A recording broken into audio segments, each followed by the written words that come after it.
कर ले दिया अपना, आता है दूल्हा तेरा। ए दुल्हन तू हो तैयार, हो चुकी देर आधी रात।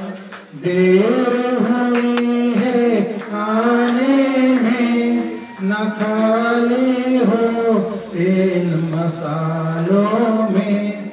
कुपियों में तेल रहने की जांच ईमान लाने की। बिछड़ न जा रुक मत जा, वक्त है अब तैयार हो जा। बिछड़ न जा रुक मत जा, वक्त है अब तैयार हो जा।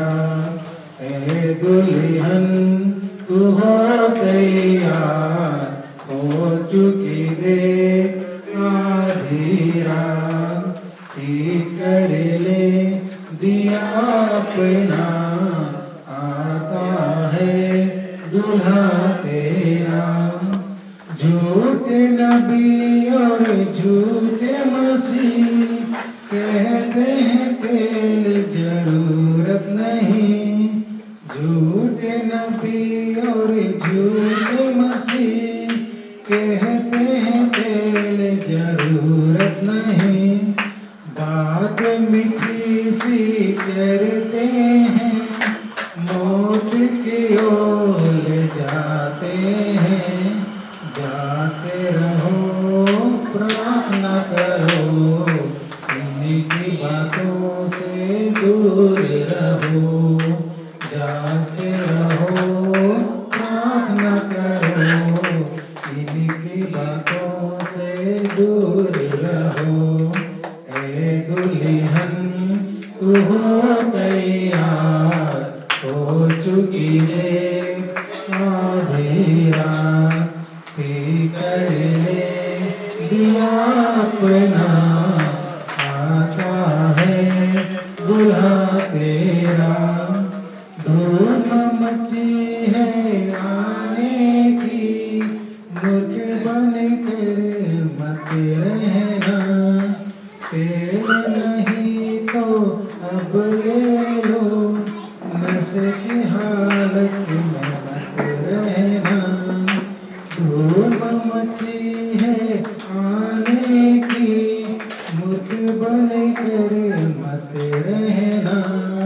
तेल नहीं तो अब ले लो, नस की हालत में मत रहना। तौबा करो विनती करो, जाने की अब तैयारी करो। तौबा करो विनती करो, जाने की अब तैयारी करो।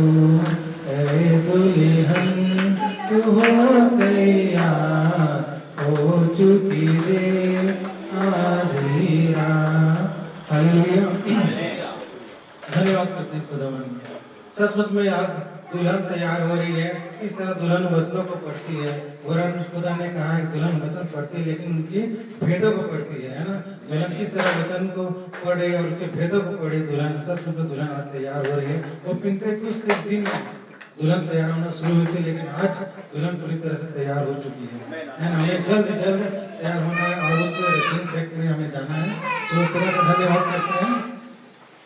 और एक गीत भाई इर्मिया को बुलाना चाहूँगा, एक गीत को गाएंगे।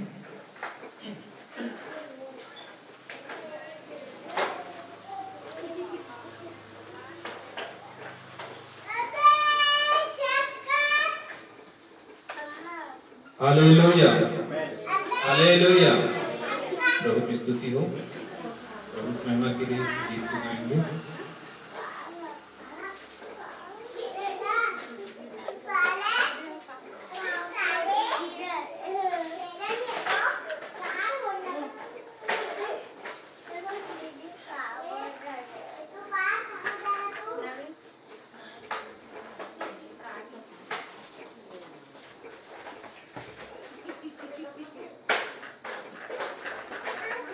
हालेलुया।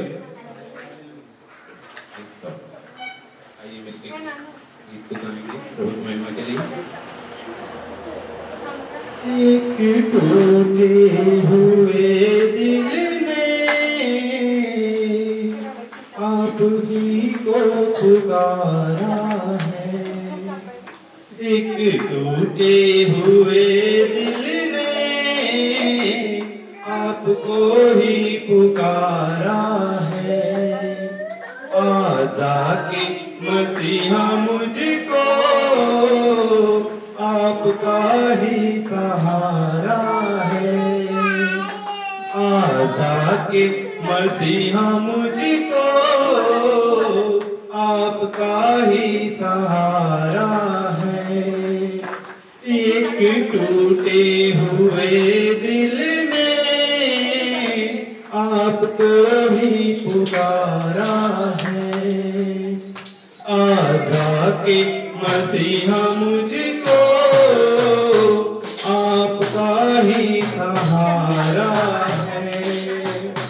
जब साथ मेरे आप हैं संसार के सागर में, जब साथ मेरे आप हैं संसार के सागर में, तूफानों का डर क्या है, हर मौज किनारा है। तूफानों का डर क्या है, हर मौज किनारा है। एक टूटे हुए दिल ने आपको ही पुकारा है। आजा के मसीहा मुझको आपका ही सहारा है। थोड़ा सा इशारा भी मेरे लिए काफी है। थोड़ा सा इशारा भी मेरे लिए काफी है।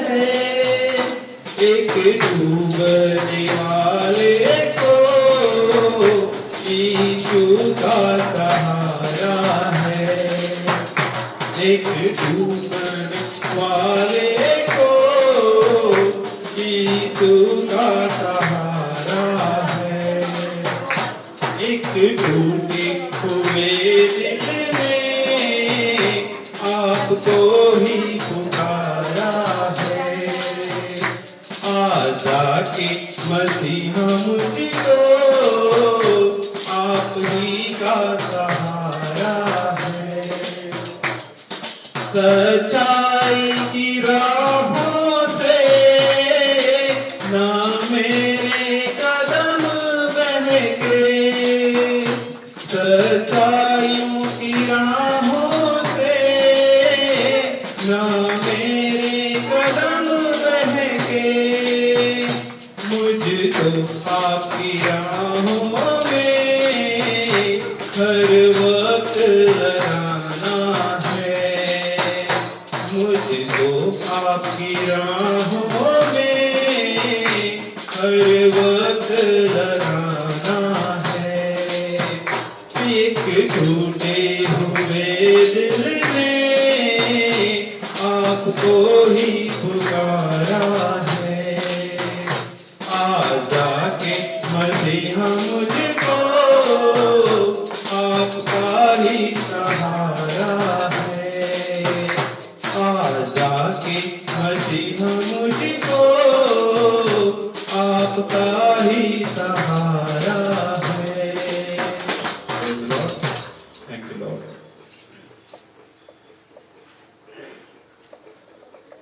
हालेलुया। धन्यवाद करते हैं खुदा। सचमुच में एक टूटे हुए दिल से जब हम खुदा को बुलाते हैं तो खुदा निश्चित रूप से हमारी सुनते हैं, क्योंकि खुदा को जानने का यही एक अच्छा मार्ग होता है जब हमारा दिल टूटा रहता है। जब कहीं से कोई रास्ता नहीं मिलता है तो एक द्वार हमेशा खुला रहता है, वो भी खुदा का द्वार है ना। उस टूटे मन से जब हम खुदा के पास आते हैं तो खुदा हमारी फरियाद को, हमारी विनती को सुनते हैं। तो खुदा का धन्यवाद हो। तो आइए हम उस कोरस को गाएंगे। सभी लोग खड़े जाएं।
आइए सब आप बंद करें, सिर को झुकाएं, हम छोटी सी दुआ करें। प्यारे प्रभु यीशु मसीह, हम आपका बहुत बहुत धन्यवाद देते हैं। आपने हम सबों को ऊपर शिफा बख्शा। इस रात्रिकालीन के समय हम आपके नाम में इकट्ठा हो सके, एक सभा संगति के रूप में, और प्रभु आपकी वचन की चौकिर्ती हम अपनी घुटने झुका सके और हम आपको वचन में और भी करीबी से समझने पाए। हमारे जीवन में जो भी कमजोरी होगी, सुनने के लिए, समझने के लिए, मानने के लिए, चलने के लिए, वो तमाम कमजोरी इस मसीह आपके नाम में विफल किया जाए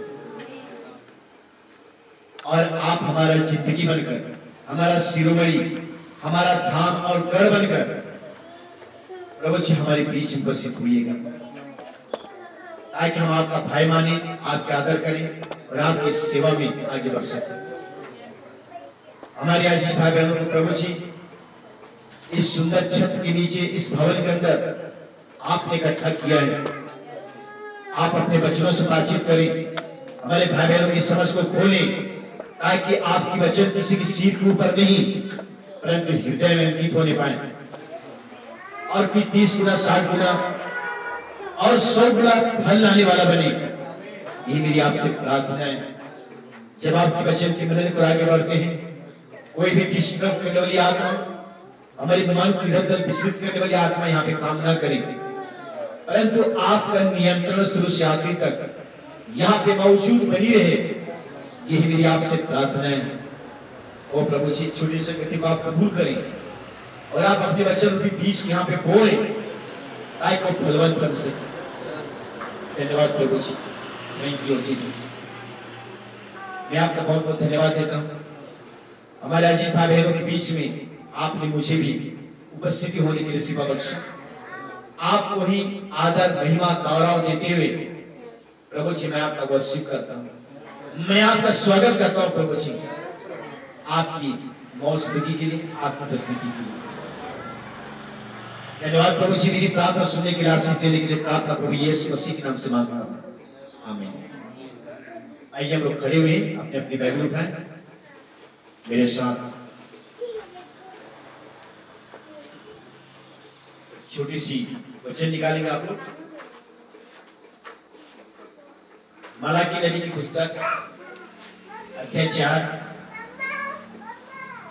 और उसकी 5 और 6 पद पढ़ेंगे।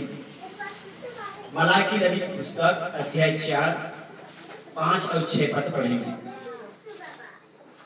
देखो यहोवा के उस बड़े और भयानक दिन के आने से पहले मैं तुम्हारे पास एलिय्याह नबी को भेजूंगा।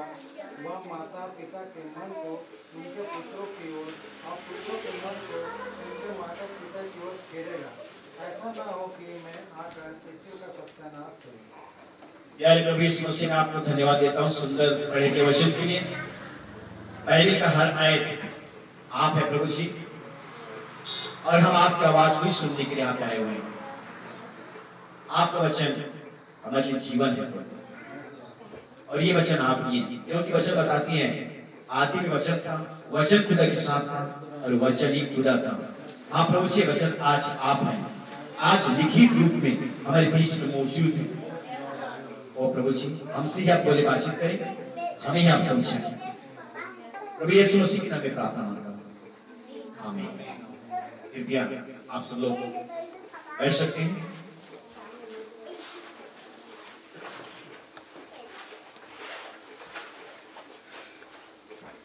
प्रभु यीशु मसीह के पवित्र नाम में आप सबों को मैं अपनी ओर से, अपने परिवार की ओर से जय मसीह करता हूँ। खुदा का धन्यवाद हो कि नया साल की मीटिंग के बाद, काफी लंबी समय के बाद खुदा आपने आप लोगों के बीच में आने के लिए सिवा बख्शा। मैं खुदा का धन्यवाद देता हूँ। उसकी मर्जी के बगैर हम कुछ भी नहीं कर सकते। खुदा का धन्यवाद। आमीन। हमारा प्रभु यीशु मसीह महान है और उसके जैसा, उसके तुल्य कोई नहीं। एक ही मात्रा वो सर्वश्रेष्ठ खुदा है। स्वर्ग के नीचे और पृथ्वी के ऊपर कोई दूसरा नाम नहीं दिया गया है कि लोग उद्धार पाए। लोगों को उद्धार पाने के लिए केवल एक ही नाम दिया गया है, वो नाम है प्रभु यीशु मसीह। खुदा की महिमा हो। आमीन। हमें उस यीशु मसीह नाम पर विश्वास करना है, और वो यीशु मसीह हमारा जीवन है, वो हमारा लेक्चर है, वो हमारा सब कुछ है। खुदा का मैं धन्यवाद देता हूँ।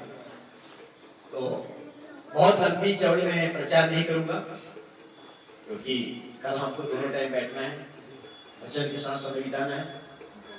लेकिन एक पारिवारिक प्रार्थना के रूप में अब यहाँ पे हम लोग बैठे हुए, क्योंकि मसीह के जन, जो मसीह के भक्त लोग हैं, बिना दुआ प्रार्थना किए बिना रात में सोते नहीं, रात भर के लिए समर्पण हो गए। तो उसी प्रकार हम लोग यहाँ पे बसित हुए हैं, वचन के साथ थोड़ी बातचीत करेंगे, उसके वचन को सुनेंगे, और हम अपने जीवन को कल की मीटिंग के लिए, आराधना के लिए, कल की तैयारी के लिए हम प्रभु यीशु मसीह के हाथों में अपने आप को समर्पण करें कि पूरी रात हमारी मन से बातचीत करें, हमारी मन को तैयार करें, ताकि हम सच्चे मन से उसकी आराधना वर्षित कर सकें। खुदा का धन्यवाद। आमीन। अब यहाँ पे हम लोग देखते हैं पुराने नियम की खात्मा और नए नियम की शुरुआत। अब मलाकी 4 के बाद पुराना नियम खत्म। बाइबल की पुराने नियम की जो पुस्तकें हैं, वो मलाकी 4 अध्याय से खत्म हो गई है। उत्पत्ति से लेकर के मलाकी पुस्तक तक ये पुराना नियम है, और ये पुराना नियम अब इस मलाकी पुस्तक के बाद खत्म है। अब नया नियम चालू होगा, लेकिन इतना जल्दी चालू नहीं होगा। तो पुराना नियम खत्म और नए नियम शुरुआत के बीच में यहाँ पे आप लोग देखते हैं आगे एक कोरा पन्ना छोड़ा गया है। इसमें कुछ भी लिखा हुआ है, समझे ना? ये खाली स्थान है, और ये खाली स्थान जो है, ये गैप जो है, ये 400 साल है। समझे ना?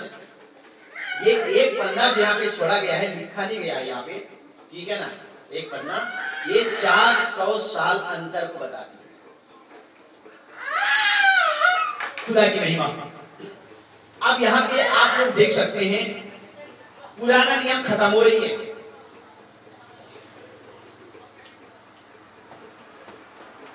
और इस पुराने नियम की खत्मा पुस्तक मलाकी 4 अध्याय और आखिरी पद में 4 और 5 और 6 पद में यहाँ पे बाइबल बताती है, देखो यहोवा के बड़े और भयानक दिन आने से पहले मैं तुम्हारे पास एलिय्याह नबी को भेजूंगा। बाइबल खत्म हो रही है और एक बड़े और भयानक दिन आने वाला है। यहोवा खुदा बता रहे हैं एक बड़े और भयानक दिन आने वाला है, पर वो बड़े और भयानक दिन आने से पहले मैं तुम्हारे पास एलिय्याह नबी को भेजूंगा। एलिय्याह नबी आएगा और ये कुछ चेतावनी देगा ताकि हम करेक्ट हो जाएं, हम मनुष्य जाति सुधर जाए और दुनिया में हरकती करना बंद कर दें। और इसको चेतावनी देने के लिए एलिय्याह नबी को यहोवा खुदा भेजेगा।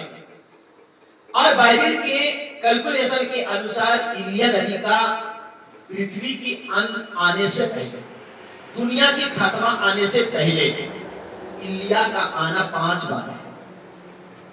एलिय्याह का आना 5 बार है और ये 5 अंक क्या चीज को दर्शाती है? अनुग्रह को दर्शाती है।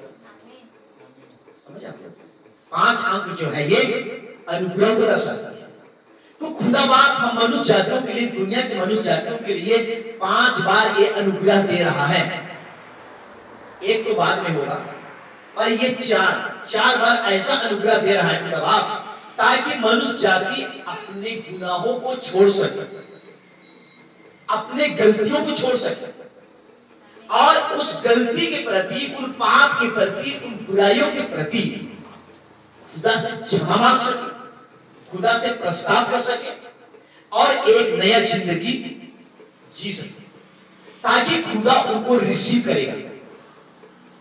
खुदा का धन्यवाद। आमीन।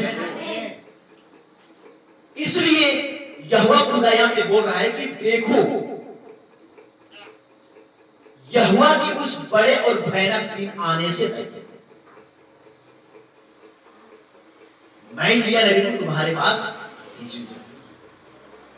मेरे अजीज भाइयों और बहनों, मैं आप मुझसे कहूंगा एलिय्याह नबी आएगा, समझे ना? एलिय्याह नबी आएगा तो एलिय्याह नबी आएगा और इतनी बड़ी दुनिया में किसी कोने में प्रचार करेगा, किसी शहर में, किसी गांव में, किसी लोगों की झुंड के बीच में प्रचार करेगा। लेकिन हमको परिचय कौन कराएगा कि ये एलिय्याह नबी है? बोल रहे और वो मनुष्य जातियों की सुधार के लिए प्रचार करेगा, उनकी पापों को दिखाएगा, उनकी गुनाहों को दिखाएगा, उनकी गलतियों को दिखाएगा। लेकिन हमको कौन बताएगा कि एलिय्याह नबी है? और खुदा बाप ने मलाकी 4:5 में जो कहा है, बड़े और भयानक दिन आने से पहले मैं तुम्हारे पास इस नबी को भेजूंगा, तो एलिय्याह नबी की सेवकाई को बताने के लिए, पहचानवाने के लिए कोई हमारे पास व्यक्ति विशेष होना चाहिए, कोई ऐसा सेवक होना चाहिए ताकि वो सेवक हमें बता पाएगा ये एलिय्याह नबी की सेवकाई है जो पृथ्वी पे दुनिया के अंत से पहले 5 बार आना है, लेकिन 4 बार आएगा। 5वां बार तब आएगा जो यहां से लोगों को उठा के लेके जाएगा, उनको 5वीं दफा उनको आपस लेकर जाएगा इसी धरती पे, इसी पृथ्वी पे। तो वो 5वां होगा, समझे ना? उसके साथ गिनती 5 बार होती है। तो मैं आपको कहता हूं कि कोई एक ऐसा सेवक होनी चाहिए, मैं उनको पास्टर नहीं बोलूंगा, प्रचारक नहीं बोलूंगा, पर मैं एक अच्छा किस्म का खुदा का सेवक होना चाहिए बोलूंगा। और एक खास किस्म का सेवक हो, वो बता पाएगा, दिखा पाएगा कि एलिय्याह नबी की सेवका यही है जो भी चल रही है बड़े और भयानक दिन आने से पहले। आमीन। ताकि हम उससे परिचित हो सके और हम उस सेवकाई को देख करके, सुन करके, समझ करके हम थोड़ा सा डरें, है माने, और उस सेवकाई की वचन को, मैसेज को हम स्वीकार कर सके, अपना सके, उनको हम समझ सके। अगर एलिय्याह नबी आया और इतनी बड़ी दुनिया में किस हिस्सा में सेवकाई कर रहा है, किसी ने बताया कि नहीं वहां पे एक नबी सेवकाई कर रहा है, एक भविष्य सेवकाई कर रहे हैं, हमने सुना जरूर, लेकिन नहीं माना। वो चेतावनी दे रहा है, हमने सुना देखा, लेकिन हमने विश्वास नहीं किया। तो अगर हम विश्वास नहीं किए तो क्या हम उद्धार पाएंगे? इसलिए बाइबल में कहा गया है, वचन सुनने वाला ही मत बनो जो अपने आप को धोखा देते हैं, पर वचन पर चलने वाला बनो। आमीन। आज दुनिया में कितने लोग इंटरनेट के द्वारा वचन सुन रहे हैं, बड़े बड़े प्रचारक, बड़े बड़े वक्ताओं के द्वारा वचन सुन रहे हैं, लेकिन अगर ईमान नहीं ला पाए तो सुनने वाला ही नहीं, जो अपने आप को धोखा देते हैं, पर वचन पे चलने वाला बनो। तो मेरे अजीज भाई बहनों, यहाँ पुरुष में कहता हूं, हमको वचन सुनने वाला नहीं बनना है, पर वचन पे चलने वाला बनना है। आमीन। तब हमारा उद्धार होगा। अगर हमने वचन सुना सुना सुना सुना, बचपन से सुनते सुनते हो सकता है हमारी मृत्यु आ गई, हमने सुनते गया लेकिन हमने उस पर चल नहीं पाया, क्या हमारा उद्धार हुआ? पूरी बाइबल हमने रट लिया, पर हम बाइबल के वचन के अनुसार जीवन नहीं जिया, नहीं चला, तो क्या हमारा बचाव हो गया? नहीं, नहीं। आज कितने लोगों के पास कितनी बाइबल है, कितनी आत्मिक पुस्तकें हैं, उसका कोई वैल्यू नहीं करते। सप्ताह में एक आध दिन बाइबल खोले तो खोले, नहीं तो बाइबल ऐसी बंद पड़ा हुआ। क्या लोगों को जीवन मिलेगा? नहीं मिल सकता। लेकिन मैं आज आप लोगों के बीच में बातों को रख रहा हूं। वो इल्ली आएगा, बड़े और भयानक दिनांत से फैलाएगा, और वो भविष्यवाणी करेगा कि देखो ऐसा ऐसा समय आने वाला है, और उसके बाद बड़े और भयानक दिन आ जाएगा। लेकिन जब उस बड़े और भयानक दिन आने से पहले अगर कोई प्रचार करने के लिए खुदा आपने किसी सेवा को भेजा, लेकिन हमने उसको नहीं पहचाना, और मैं आप लोगों को कहूंगा, वो सेवक आएगा, इल्ली आएगा, एक मनुष्य के रूप में आएगा, एक सेवक के रूप में आएगा, लेकिन मैं आप लोगों को बताना चाह रहा हूं, वो किसी संस्थावादी से नहीं आएगा। समझ आपको? किसी संस्थावादी से नहीं आएगा। वो सेवक जो है खुदा की ओर से आता है। खुदा का धन्यवाद हो, उसकी तारीफ, और खुदा की ओर से आएगा, तब लोग बोलेंगे हम इसको कैसे विश्वास करेंगे? इनके पास कोई आधार नहीं है, इनके पास कोई डिप्लोमा नहीं है, इनके पास कोई सर्टिफिकेट नहीं है, इनके पास कोई डिग्रियां नहीं है, इनके पास कोई मान्यता नहीं है, हम कैसे विश्वास करेंगे? यीशु मसीह को दुनिया वाले यही सवाल किए थे, किसके अधिकार से दुष्ट आत्मा को निकालता?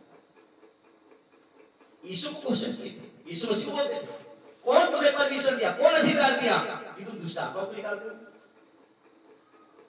कभी कभी बोलते थे ये शैतान की सहायता से दुष्ट आत्मा को निकालता है।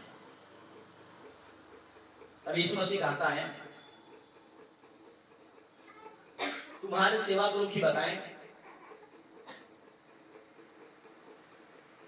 कि मैं किसके अधिकार से निकालता हूं। अगर शैतान की सहायता से शैतान को निकालेंगे तो यीशु मसीह कहते हैं उनके बीच में क्या हो जाएगा? फूट हो जाएगा। क्या हो जाएगा?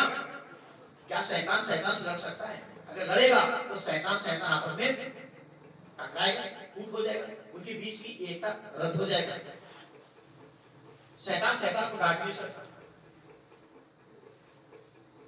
लेकिन प्रभु यीशु मसीह कहता है मैं खुदा के नाम में उसकी सामर्थ अगर शैतान को निकालता हूं तो स्वर्ग का राज तुम्हारे निकट आ गया। आमीन। खुदा का धन्यवाद। आमीन। आमीन। इसलिए आज हमें खोजबीन करना है बाइबल पे कि वो सेवक है कौन, जो आने वाला। अच्छा, मेरे साथ एक वचन आप और निकालिएगा, मत्ती 17 अध्याय उसकी 11 वचन निकालिएगा। मत्ती 17 अध्याय उसकी 11 वचन।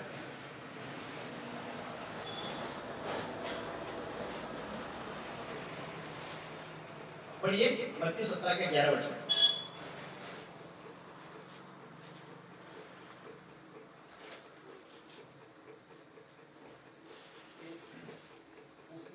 दिया एलिया अवश्य आएगा और सब कुछ सुधारेगा। अब यहाँ पे मत्ती 17:11 में बता रहा है इलिया आएगा। इलिया मलाकी में हमने देखा, पुरानी नियम का आखिरी पुस्तक है, बड़े और भयानक दिन आने से पहले यहोवा खुदा बोल रहा है कि मैं तुम्हारे पास एलिया नबी को भेजूंगा। मत्ती 17:11 में बोल रहा है यहाँ पे इलिया आएगा, अवश्य आएगा और सब कुछ क्या करेगा? सुधारेगा। क्या करेगा? सुधारेगा। तो इलिया का काम क्या है? सुधारना। इलिया का काम क्या है? मैं यही बोल रहा हूं, अगर वो पृथ्वी में आ गया, पृथ्वी में आ जाएगा और प्रचार करेगा और हमने उसको नहीं पहचाना, दुनिया के लोग नहीं पहचानेंगे, एक सेवक होगा, एक पास्टर होगा, कोई ऐसा होगा, चलता फिरता घूमता फिरता वाला सेवक होगा, हमने उस पर विश्वास नहीं किया, विश्वास नहीं किया, हमने नहीं माना, तो क्या हमारा सुधार हो जाएगा? नहीं हो सकता। पहले उस सेवक को पहचानना है कि उस सेवक के पास क्या संदेश है और वो संदेश क्या सुधार ला रहा है, तब हमें पता चलेगा कि वो सेवक वही है। इसलिए मैं बोला, पहले मैंने बोला कि जब वो आएगा तो उसको परिचय देने के लिए भी होना चाहिए कि जो कि मलाकी 4:5 में जो खुद बाप ने बोला, बड़े और भयानक दिन आने से पहले मैं तुम्हारे पास एलिया नबी को भेजूंगा। तो कोई उसका सेवकाई जब चल रहा होगा तो कोई हमें बताने वाला होगा, कोई परिचय देने वाला होगा कि देखो एलिया नबी की सेवकाई चल रही है और ये एलिया नबी की सेवकाई के अंतर्गत सेवकाई करना है और इस सेवकाई में हमें ईमान लाना है, विश्वास करना है, इनको समझना है, तब जाकर के हम विश्वास करेंगे और हमारा उद्धार होगा, हमारा बचाव होगा, हमारा सुधार होगा। अगर हमारा जिंदगी बिगड़ गई है, हमारा स्वभाव बिगड़ गया है, हमारा नेचर बिगड़ गया है, हमारा चाल चलन बिगड़ गया है, हमारा उठना बैठना बिगड़ गया है, हमारी संगति बिगड़ गई है, हमारा मानना चलना बिगड़ गया है, तो एलिया नबी का सेवकाई, उसका संदेश हमें क्या करेगा? सुधारेगा। क्या करेगा? इसलिए यहाँ पे मत्ती 17:11 में लिखा गया है एलिया आएगा, अवश्य आएगा। वो एक चीज को नहीं सुधारेगा, सब चीज को सुधारेगा और सब चीज को सुधारेगा और सब चीज में सुधार लाएगा।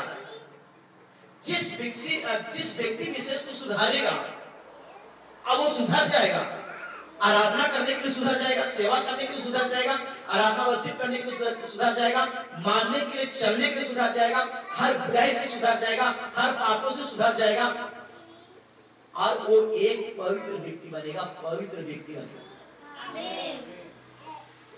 यीशु मसीह ने कहा जैसा मैं पवित्र हूं वैसे तुम भी पवित्र बनो।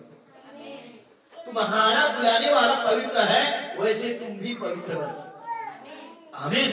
जब हम पवित्र बन जाएंगे, निष्कलंक बन जाएंगे, इलिया की संदेश के सुधार के द्वारा, उनके सेवकाई के सुधार के द्वारा, तभी हम अपनी रक्षा की तैयारी पा सकते हैं। खुदा का धन्यवाद। आमीन। हालेलुया। मैं खुदा का बहुत बहुत धन्यवाद देता हूँ। आएगा, अवश्य आएगा और सब कुछ सुधारेगा। अब दुनिया में प्रचार किया जाएगा कि इलिया आ गया, इलिया के संदेश की सेवकाई चल रही है और लोग उस पर विश्वास नहीं करेंगे। लोग बोलेंगे कि ये तो कभी ट्रेनिंग नहीं किया है बाइबल कॉलेज में, इसके पास कोई डिप्लोमा नहीं है, ये कहां से डिग्री किया है, हम कैसे विश्वास करेंगे? क्या उनकी उद्धार हो जाएगा? क्या उनकी सुधार हो जाएगा? नहीं होगा, कभी नहीं होगा। इसलिए मेरे बाबा, ये आज जो हमारे पास समय के संदेश, इन समय के संदेश में हमें 90%, 99% नहीं, हमको 100% विश्वास करना है। अगर हम 99% विश्वास करते हैं और 1% विश्वास नहीं करते हैं, तो समझिए हम अभी भी अविश्वासी हैं। इसलिए हमें संपूर्ण विश्वास करना है, संपूर्ण से विश्वास करना है, 100% विश्वास करना है, तब हमारी विश्वास कंप्लीट होगा, क्लियर होगा और ये एलिया नबी की सेवकाई हमें सुधार दिया। उसकी आत्मा हमने क्या कर लिया? सुधार दिया। सो खुदा का मैं धन्यवाद देता हूँ, उसकी स्तुति उसकी तारीफ करता हूँ। आमीन, हालेलुया। आज बड़े बड़े सेवक बन चुके हैं, बड़े बड़े प्रचारक बन चुके हैं, लेकिन अपने आप को खुद सुधार नहीं पाए, क्योंकि इलिया की आत्मा नहीं आया, इलिया की सेवकाई के संदेश उनके पास नहीं आया, इसलिए खुद वो सुधरे नहीं है। जब सुधरे नहीं है तो क्या स्वर्ग जाएंगे? बस यीशु यीशु बोलते रहो। बाइबल लिखी हुई है, जो मुझे हे प्रभु कहते हैं उनमें से कोई स्वर्ग राज्य में प्रवेश नहीं करेगा। यीशु मसीह बोल रहा है, और बोल रहा है मत्ती सुसमाचार 7 अध्याय उसकी 21 वचन पढ़िए, 21 वचन से आगे पढ़िए। मत्ती 7:21 आगे पढ़िए।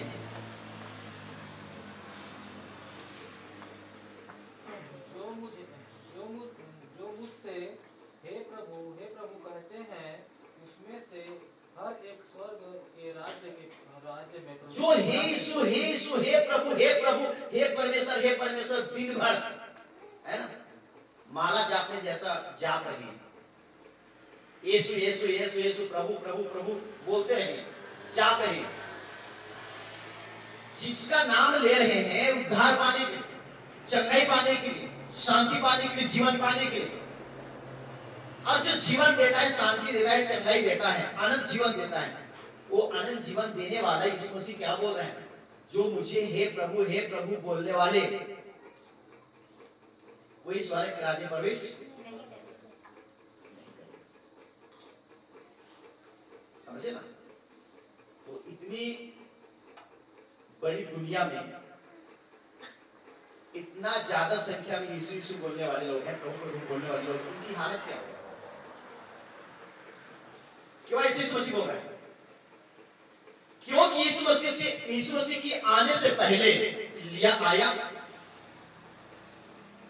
इलिया ने सुधार की प्रचार किया, लोगों ने उसको नहीं पहचाना, लोगों ने उसको नहीं पहचाना।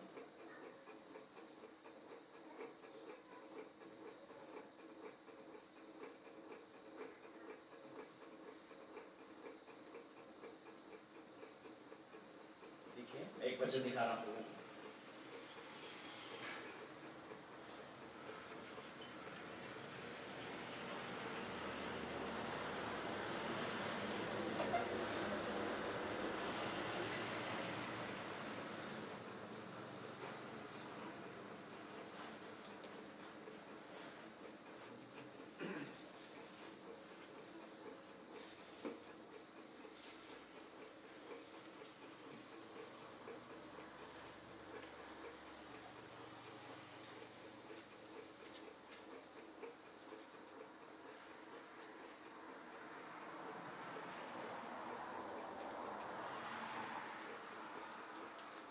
पढ़िए लूका रचित समाचार की 1 अध्याय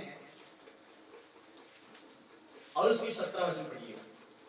लूका 1 अध्याय उसकी 17 वचन।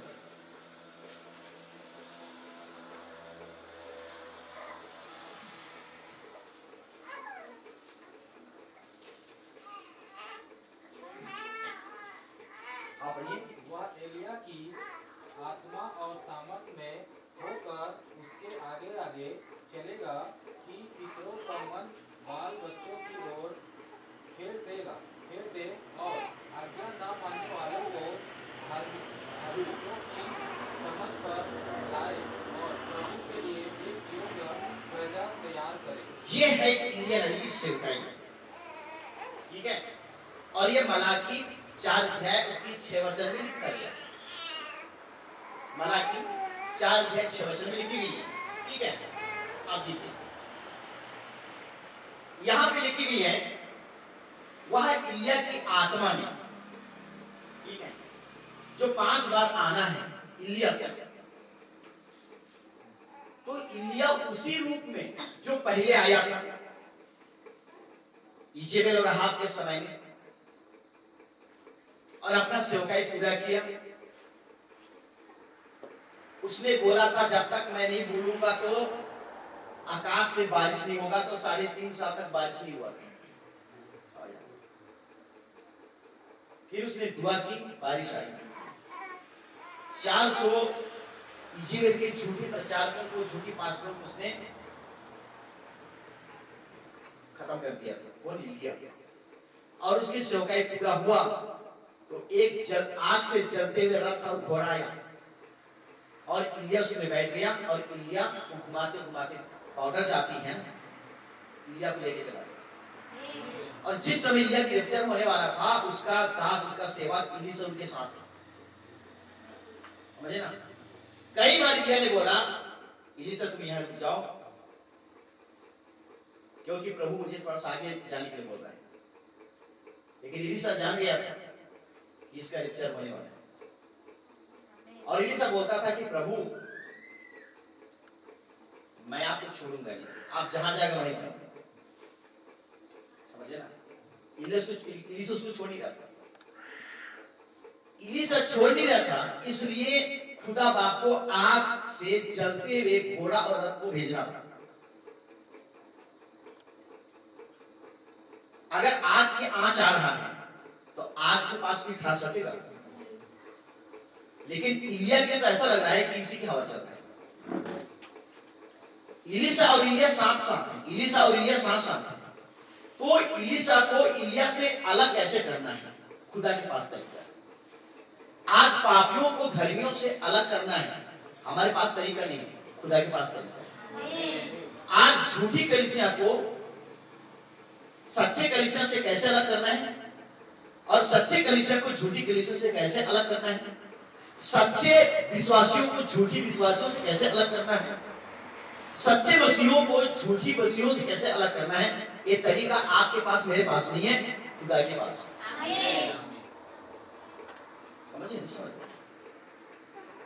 अब इलीसा तो बोल रहा है, इलीसा की रैप्चर नहीं है, रैप्चर इलिया की है।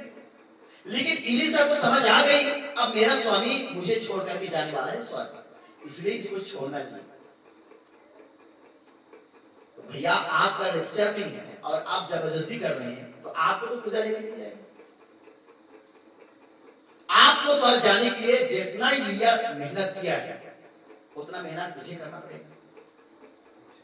तब तेरी सेवकाई पूरा होगा, तब जाकर के तुझे खुदा ले जाएगा। लेकिन अभी तेरा रैप्चर नहीं है, किसा रैप्चर अभी इलिया का, और इलिया को तो छोड़ नहीं रहा है, इसलिए आग से जलता हुआ घोड़ा और रथ आ गया। और आग का आंच ऐसा तेज है कि इलिया को आग की आंच में सहन नहीं आएगा, इलीसा को इलिया की आंच में सहन नहीं आएगा, खुद इलीसा जो है अलग हो जाएगा और इलिया जो है वो आग के रथ में बैठ जाएगा। क्योंकि ये आग जो है इलिया को जलाने के लिए नहीं, परंतु ये आग जो है इलिया को से उठाने के लिए आया है। इलीसा को अलग करेगा और इलिया को उठाएगा। तो मेरे भाइयों और मेरे बहनों, आज हमारे पास वो मैसेज आया है, वो संदेश आया है कि पापियों से वचन पे चलने वालों को अलग करेगा और अलग उनकी तैयारी करेगा। इसीलिए प्रकाशित वाक्य 18:4 में यह खुदा बोल रहा है, प्रभु यीशु मसीह बोल रहा है, हे मेरे लोगों उसमें से निकल आओ। पढ़िए 18:4 पढ़िए। प्रकाशित वाक्य पुस्तक आखिरी है, 18:10-4 से पढ़िए।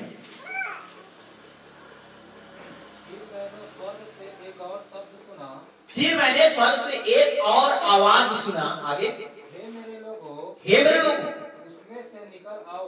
उसमें से, थोड़ा सा रुकिए भाई साहब, यहाँ यीशु मसीह, प्रकाशित वाक्य किसने बोल रहा है? यीशु मसीह बोल रहे हैं, ठीक है ना? अब यीशु मसीह क्या बोल रहा है? हे मेरे लोगों। यीशु मसीह के बोलने की तरीका समझिएगा। यीशु मसीह ये नहीं बोल रहा है हे दुनिया के सब पापी लोगों आओ या निकल आओ, नहीं बोल रहा है। बोल रहा है क्या? वो पर्सनल अपने लोगों को बोल रहे हैं, अपनों को बोल रहे हैं, हे मेरे लोगों। अगर यीशु मसीह हे मेरे लोगों बोल रहा है तो दुनिया में कुछ पराये लोग भी हैं, किसी और के लोग भी हैं, और किसी और के लोगों को नहीं बुला रहा है, अपने लोगों को बोल रहा है कि हे मेरे लोग। तुम जहां हो ना वो जगह ठीक नहीं, उसमें से तुम क्या हो जाओ, निकल आओ। क्या चीज को बोल रहा है? इसको कहां से निकलने के लिए बोल रहा है? बाबुल से निकलने। कहां से निकलने के लिए? क्योंकि विश्वासी लोग बाबुल में नहीं रहेंगे। समझे ना, बाबुल में से निकाला। लेकिन आज की बाबुल कौन है, क्या चीज है आज की बाबुल? आज की बाबुल का भी समझना है कि आज की बाबुल में से हमें प्रभु क्या करें, निकालना है। समझे ना, क्यों? क्योंकि वो हम लोगों के लिए नहीं है, और हम लोग उस बाबुल में रहना चाहते हैं। हम लोग उन बाबुल लोगों के साथ रहना चाहते हैं, चलना चाहते हैं, उनके साथ हम आराधना वर्षिप करना चाहते हैं, उनके साथ हम सेवा करना चाहते हैं। लेकिन वो आराधना वर्षिप की जगह नहीं है, वहां पे पवित्र लोगों की जगह नहीं है, और उस वाली आराधना वर्षिप को प्रभु कबूल नहीं करता है। इसलिए प्रभु यीशु मसीह बोल रहे हैं कि हे मेरे लोगों, उसमें से निकल। और आज की बाबुल आज की दुनिया की संस्थाओं की सेवकाई, और वहां से प्रभु यीशु मसीह बोल रहा है हे मेरे लोगों, उसमें से निकल आओ। क्योंकि वहां पे सच्चा वचन नहीं, प्योर वचन नहीं है, मिलावटी और मिक्सचर है, हाइब्रिड है। और खुदा का वचन कभी हाइब्रिड बनता नहीं है, और लोगों ने खुदा का वचन को हाइब्रिड बना करके आज प्रचार कर रहे हैं, मिलावटी और मिक्सचर बना करके प्रचार कर रहे हैं। हमारे पास कोई कथा कहानी नहीं है, हमारे पास खुदा का केवल वचन है, बाइबल का वचन है। समझ रहे ना, खुदा का धन्यवाद और उसकी स्तुति, उसकी तारीफ। इसलिए यहाँ पे लिखा गया है लूका 1:17 में, वह एलिय्याह की आत्मा और सामर्थ में होकर उसके आगे आगे चलेगा। किसके आगे आगे चलेगा? यीशु मसीह के आगे आगे चलेगा। और यीशु मसीह के पैदाइशी से पहले जो आगे आगे चला था कौन? यूहन्ना बपतिस्मा देने वाला। समझे ना, यीशु के पीछे पीछे चला, पीछे पीछे चला, आगे आगे चला कौन? यूहन्ना बपतिस्मा देने वाला। तो यूहन्ना बपतिस्मा देने वाला ये था कौन? ये एलिय्याह। कौन था? एलिय्याह। देखिए कहीं बाइबल में लिखा गया है,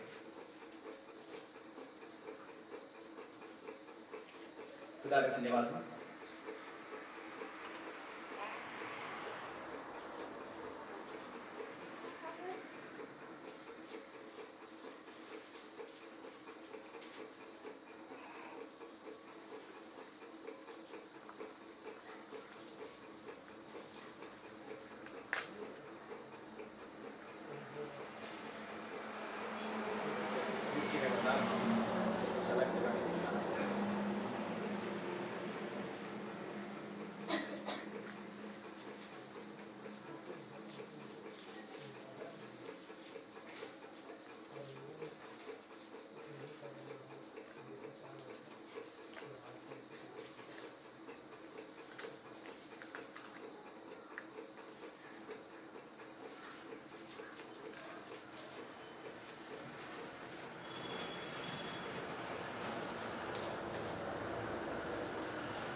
खुदा का धन्यवाद हो, उसकी यीशु से तारीफ।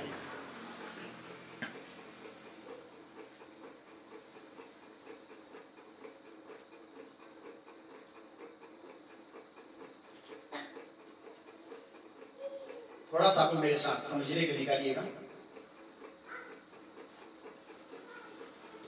मत्ती सुसमाचार और उसकी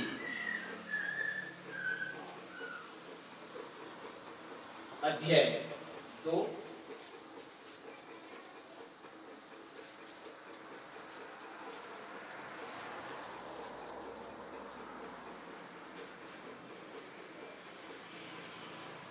या तो पहले हम लोग 3 को देखते हैं, है ना, 3 अध्याय में आ जाते हैं। उसकी पहली एक वचन से पढ़िएगा, मत्ती 3 अध्याय के 1 वचन से पढ़िएगा। उन दिनों में यूहन्ना बपतिस्मा देने वाला आकर यहूदियों और यहूदिया के जंगल में यह प्रचार करने लगा, मन फिराओ क्योंकि स्वर्ग का राज निकट आ गया है। मन फिराओ क्योंकि स्वर्ग का राज निकट आ गया है। ठीक है ना, आगे पढ़े थोड़ा सा। यह वही है जिसकी चर्चा यशायाह भविष्यवक्ता के द्वारा की गई। जंगल में एक पुकारने वाले का शब्द हो रहा कि प्रभु का मार्ग तैयार करो, उसकी सड़कें सीधी करो। आगे पढ़ते जाइए। यह यूहन्ना ऊंट के रोम का वस्त्र पहना था और अपनी कमर में चमड़े का कटुआ बांधा हुआ था। उसका भोजन टिंडुआ और मधु टिड्डियां और वनमधु। हाँ, आगे ठीक है, पढ़िए। और सारे यहूदिया और यरदन के आसपास के सब स्थानों के लोग उसके पास निकल आए। उन्होंने अपने अपने पापों को मानकर यरदन नदी में उससे बपतिस्मा लिया। हाँ, आगे पढ़िए। जब उसने बहुत से फरीसियों और सदूकियों को बपतिस्मा के लिए अपने पास आते देखा तो उससे कहा, हे सांप के बच्चों, तुम्हें किसने जता दिया कि आने वाले क्रोध से भागो? इसलिए मन फिराओ, कईयों के फल लाओ और अपने अपने मन में यह न सोचो कि हमारा पिता अब्राहम है, क्योंकि मैं तुमसे कहता हूँ कि परमेश्वर इन पत्थरों से अब्राहम के लिए संतान उत्पन्न कर सकता है। अतः कुल्हाड़ों की जड़ पर रखा हुआ है, इसलिए जो पेड़ अच्छा फल नहीं लाता वह काटा और आग में झोंका जाता है। आगे मैं तो पानी से तुम्हें मन फिराओ का बपतिस्मा देता हूँ। अब यहाँ यूहन्ना बोल रहा है, मैं तो तुम्हें पानी से मन फिराओ का बपतिस्मा देता हूँ। कौन बोल रहा है? यूहन्ना। मैं तुम्हें पानी से मन फिराओ का बपतिस्मा देता हूँ। आगे पढ़िए सब। परंतु जो मेरे बाद आने वाला है। पहले कौन चल रहा है? यूहन्ना बपतिस्मा देने वाला, जो कि मन फिराओ का बपतिस्मा पानी से दे रहा है। और यही यूहन्ना परिचय दे रहा है लोगों को कि मेरे बाद आने वाला है। तो यूहन्ना के बाद आएगा कौन? यीशु मसीह। यूहन्ना के बाद कौन आएगा? ठीक इस अंत के घड़ी में यूहन्ना के ही जैसा इलिया की आत्मा में, यूहन्ना कौन था आप जानते हैं? इलिया कौन था? इलिया। और इलिया है बोल करके परिचय कौन दे रहा है? यीशु मसीह। यूहन्ना बपतिस्मा देने वाले को इलिया है बोल करके परिचय किसने दे रहा है? यीशु मसीह ने। किसी प्रचारक या किसी पादरी ने नहीं दे रहा है। तो जो इलिया रथ में बैठ करके चला गया था, जिसका स्वर्गण हो चुका था, वो इलिया आएगा और सब कुछ क्या करेगा? तो ये इलिया आया यीशु मसीह से पहले, बड़े और भयानक दिन आने से पहले कौन आया? इलिया आया। उस समय के लोगों को सुधारने के लिए। जो लोग सुधर गए वो अपने अपने पापों से मन फिराओ का बपतिस्मा लेने के लिए कहां आ गए? यरदन में। ठीक आज इस युग में जो मन फिराएंगे, आज के संदेश को सुन करके वो मन फिराएंगे, अपने अपने पापों से मन फिराएंगे, वो लोग यीशु मसीह के नाम में बपतिस्मा लेने के लिए आमेन। क्योंकि बपतिस्मा नाम में है, कोई लक़ब या कोई उपाध्याय या कोई टाइटल में नहीं, नाम में है बपतिस्मा। खुदा का मैं धन्यवाद देता हूं। आमीन। लोग आज लक़ब से दे रहे, उपाध्याय से दे रहे, वो बपतिस्मा नहीं कर रहे। जो नाम से होगा बपतिस्मा वही मान्य होगा। सो खुदा का मैं धन्यवाद देता हूं, उसकी स्तुति तारीफ करता हूं। आमीन। तो सबसे बड़ी बिगाड़ इस पृथ्वी पे किसने लाया? शैतान ने लाया। आज हमारे पास जितने भी टाइम मैसेज वाले हैं, हमारे पास धर्म की प्रचार नहीं होती, हमारे पास वचन की प्रचार होती है। हम कोई धर्म नहीं मानते, हमारे पास कोई धर्म शिक्षा नहीं है, हमारे पास वचन की शिक्षा है। आमीन। समझे ना? अब इसी इलिया के बारे में आप लोग थोड़ा सा आगे बढ़िए, इसके बारे में बताऊंगा। आगे बढ़े थोड़ा सा।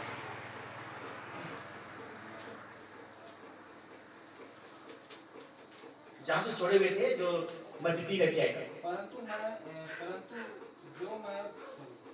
जो मेरे बाद आने वाला है हाँ।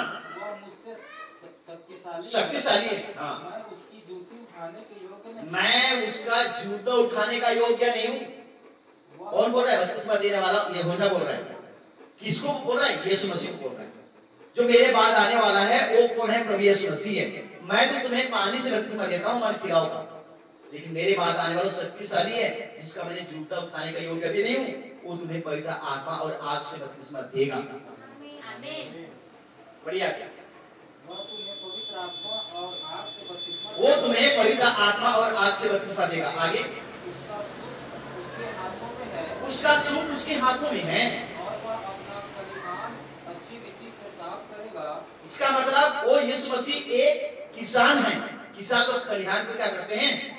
साफ करते हैं। किसान जानता है कि अब मेरी खेत की फसल पक चुकी है, समझे ना, लेकिन फसल काटने से पहले अपने खलिहान को साफ करें। कीचड़ में से थोड़ी करेगा। मिसाई करने के लिए कहां लाएगा? खलिहान लाएगा। ये सारा इलेक्ट्रॉनिक मशीन तो आज वैज्ञानिक तैयार कर रहे हैं ना, लेकिन पहले कहां साफ करते थे? खलिहान को। और मिसाई कहां करते थे? भूसी से बीज को अलग करने का जो स्थान होता है वो खलिहान होता है। इसलिए बाइबल में लिखा हुआ है खलिहान। खलिहान वो स्थान है जहां बीज को भूसी से अलग किया जाता है और भूसी को बाहर फेंका जाता है और बीज को अंदर कुंठी में रखा जाता है, जिस स्थान को बोलते हैं खलिहान। और यीशु मसीह अपना खलिहान अच्छी रीति से साफ करेगा। आगे बढ़िए भाई। और अपने गेहूं को तो पत्ते से इकट्ठा करेगा, परंतु भूसी को उसी आग में जलाएगा जो बुझने की नहीं। अपने गेहूं को तो कहां रखेगा? खते में रखेगा, समझे ना। आज सच्चे विश्वासियों को कहां रखेगा? वचन की गहराई में, सच्चाई की गहराई में, ईमानदारी की गहराई में। और भूसी को समझे ना, आग में जलाएगा। ये किसकी तस्वीर है? अच्छे विश्वासियों की और बुरे विश्वासियों की तस्वीर है। अच्छे मसीहों की और झूठे मसीहों की एक तस्वीर है। अच्छे लोग वचन की तलाश में रहेंगे, वचन की खोज करेंगे कि मुझे प्योर वचन कहां मिलेगा। और झूठे लोग किसकी तलाश में रहेंगे? कहां बड़े झुंड हैं, कहां ज्यादा लोग हैं, कहां अच्छा कंडीशन है, कहां बढ़िया चीज मिलता है, बस उसकी खोज में रहेंगे, वचन की खोज में ले रहेंगे। और वचन ही कौन है? खुदा ही है। वचन ही कौन है? यीशु मसीह। खुदा का धन्यवाद, उस किसमिस की तारीफ। आमीन, हालेलुया।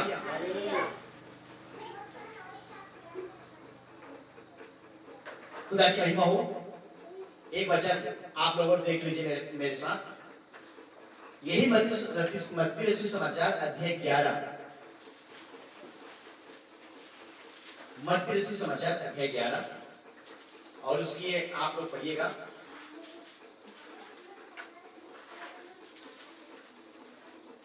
11 वचन से पढ़िएगा। 11 वचन से पढ़िए आगे। मैं तुमसे सच कहता हूँ कि जो स्त्री से जन्मा है उसमें से यूहन्ना बपतिस्मा देने वालों से कोई बड़ा नहीं हुआ। हाँ? पर जो स्वर्ग के राज्य में छोटे से छोटा है वह उससे बड़ा है। हाँ, आगे। यूहन्ना बपतिस्मा देने वाले के दिनों से अब तक स्वर्ग के राज्य में बलपूर्वक प्रवेश होता रहा और बलवान उसे छीन लेता है। अब देखिए, यूहन्ना बपतिस्मा देने वाले के दिनों से लेकर के अब तक स्वर्ग के राज्य में लोग बलपूर्वक प्रवेश कर रहे थे, लेकिन आज एक ताकतवर है, कोई बलवान है जो कि स्वर्ग के राज्य में प्रवेश करने से रोक रहा है। वो क्या चीज है? झूठी शिक्षा, झूठे सेवक।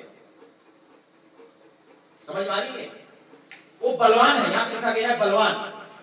वो बलवान उससे क्या कर रहे हैं? छीन रहे हैं। स्वर्ग के राज्य में प्रवेश करने नहीं दे रहे, स्वर्ग के राज्य में प्रवेश करने छीन रहे हैं। झूठी शिक्षा के द्वारा, झूठे वचन के द्वारा, झूठी सेवकाई के द्वारा छीन रहे हैं और उनको नरकीय बना रहे हैं। क्या बना रहे हैं? नरकीय बना रहे हैं। आगे बढ़िए थोड़ा सा। यूहन्ना तक सारे भविष्यवक्ता और भविष्यवक्ता करते रहे, और चाहे तो मानो कि एलिया जो आने वाला था वह यही है।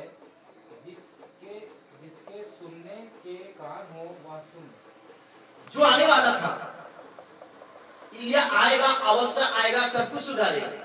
यीशु मसीह आपने जवाब क्या दे रहे हैं? यूहन्ना तक सारे भविष्यवक्ता और व्यवस्था भविष्यवाणी करते रहे। 14 वचन में बोला है, और चाहो तो मानो कि इलिया जो आने वाला था वो यही है। किसके विषय बोल रहे हैं? यूहन्ना बपतिस्मा देने वाले के विषय में बोल रहे हैं। समझे ना? अब देखिए, 5 बार आना है उसका। लेकिन यीशु मसीह के पहली आमद के आगे आगे इलिया नबी चला, तो यीशु मसीह की दूसरी आमद के आगे आगे भी चलेगा इलिया नबी। आमीन। पहली आमद था यीशु मसीह की। देखिए, बाइबल के कैलकुलेशन के अनुसार यीशु मसीह की 3 आमद है। कितनी आमद? 3 आमद।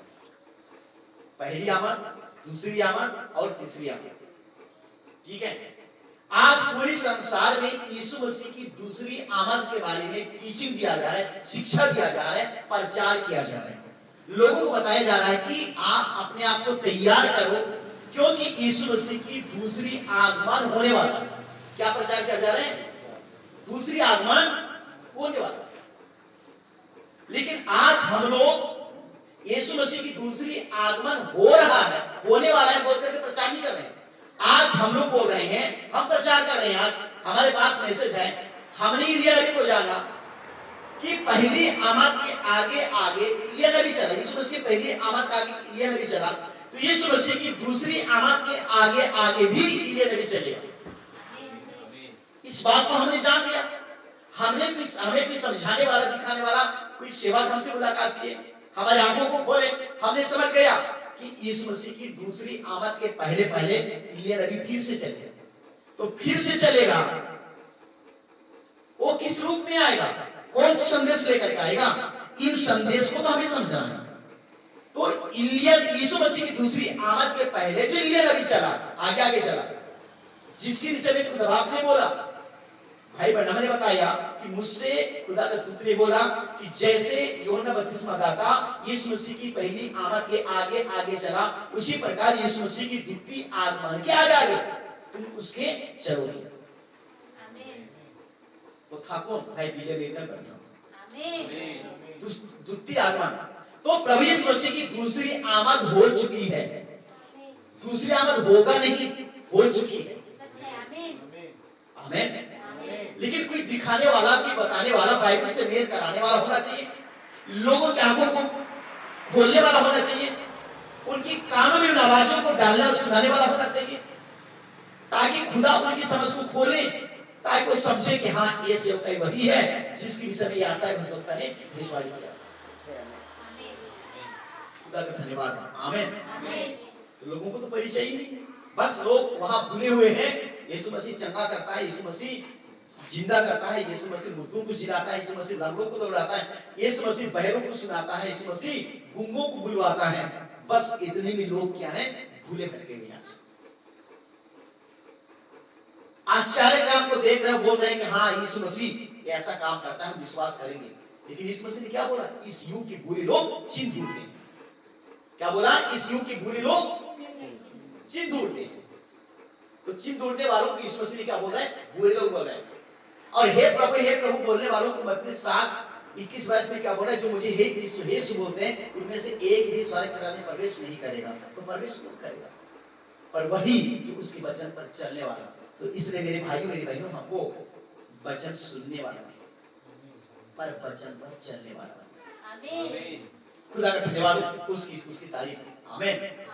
अभी कुछ महीने पहले या कुछ सप्ताह पहले आपने भाई पास्टर आशीलाल की मैसेज सुनी होगी। दुल्हन को पहले चिन्ह नहीं चाहिए, चमत्कार नहीं चाहिए, दुल्हन को पहले वचन चाहिए, दुल्हन को पहले जिंदगी चाहिए। समझे ना? और दुनिया वालों को पहले चंगाई चाहिए, पहले चिन्ह चमत्कार चाहिए। ये भटकाने वाली सेवकाई आज चल रही लोगों के बीच में। वचन कुछ नहीं मानता, वचन क्या बता रहे कुछ नहीं मानता। लोग बोल रहे, सेवक लोग बोल रहे हैं कि सारे पापियों को बचाने के लिए यीशु मसीह आया, लेकिन यीशु मसीह क्या बोल रहे हैं, जो मुझे हे प्रभु बोलते उसमें से कोई स्वर्ग में प्रवेश नहीं करेगा, तो बोल रहे हैं। पर वही जो मेरे स्वर्गीय पिता की इच्छा पे चलता है, तो स्वर्गीय पिता की इच्छा पे चलना क्या है, उसके वचन के साथ चलना, उसके वचन को मानना, उसके वचन का जीवन जीना। खुदा का धन्यवाद हो, उसकी स्तुति, उसकी तारीफ। आमीन, हालेलुया। बाकी लोगों को यीशु मसीह क्या बोल रहे हैं, ये सब डिफाल्टर, बकवास करने वाले, भीड़ बढ़ाने वाले, अपना सीखी बखारने वाले, तमाम झमाम करने वाले हैं। पर मेरे एक बार को 7 अध्याय 21-22 में पूरा कर लीजिएगा, मैंने पढ़वा के छोड़ दिया था। 7 अध्याय 21-22, मत्ती 7:21-22।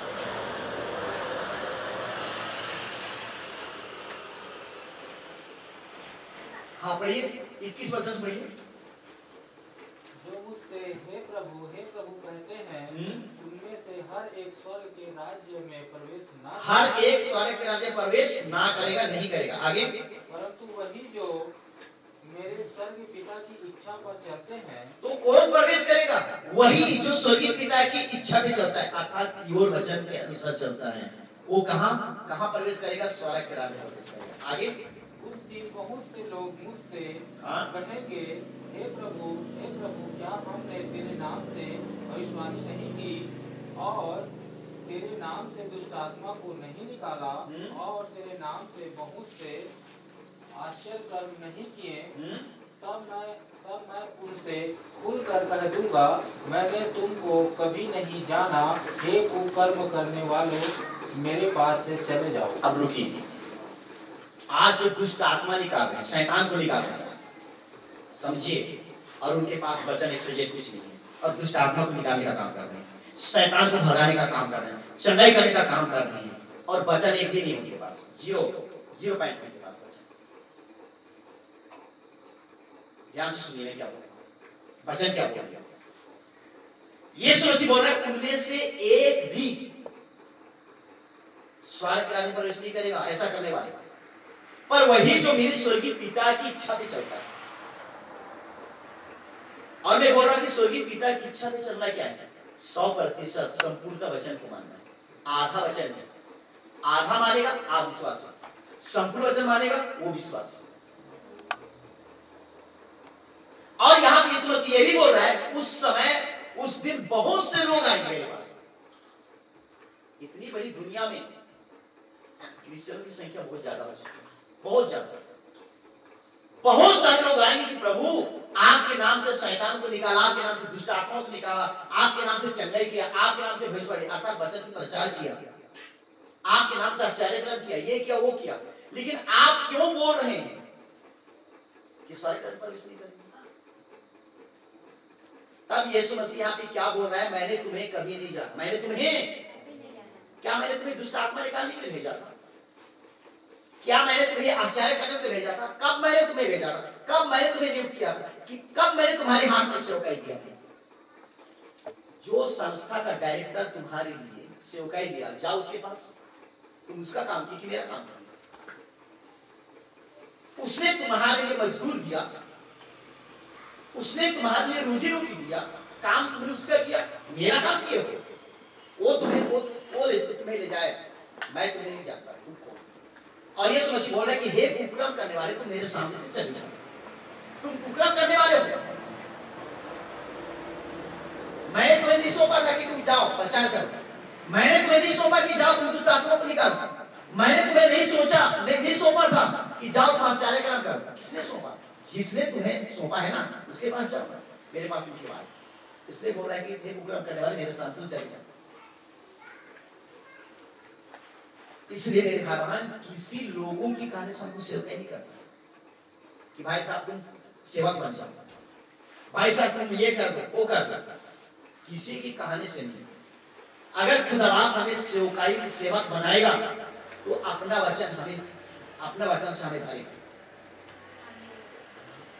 खुदा का धन्यवाद। इस बात को हमें समझना बहुत जरूरी है, समझे ना? वचन को सुन करके हमें बंजर और कठोर नहीं बनना है। यीशु की वचन को हमें 100% विश्वास कर लेना है। हे प्रभु कहने से, हे यीशु बोलने से काम तो नहीं चलेगा मेरे भाई मेरे बहन, वचन का जीवन जीने से चलेगा। समझे ना? खुदा का मैं धन्यवाद देता हूं, इसकी तारीफ करता हूं। तो आज का एलिया है कौन? भाई बिलमीन में बनना। जितनी भाई यहाँ पे फोटो लगाया है देखिए, समझे ना? ये आया यीशु मसीह की द्वितीय आगमन के आगे आगे चला, समझे ना? पहली आमद में प्रभु यीशु मसीह कुंवारी कन्या से पैदा हुआ, संत मरियम से, सब लोग जानते हैं। दूसरी आमद हुई पृथ्वी पर यीशु मसीह की, तो बादल है, बीच में बादल देखिए। यहाँ पे नबी की जो मैसेज फोटो है यहाँ पे लगाया हुआ है, सीन लगाया, तस्वीर लगा हुआ है, समझे ना?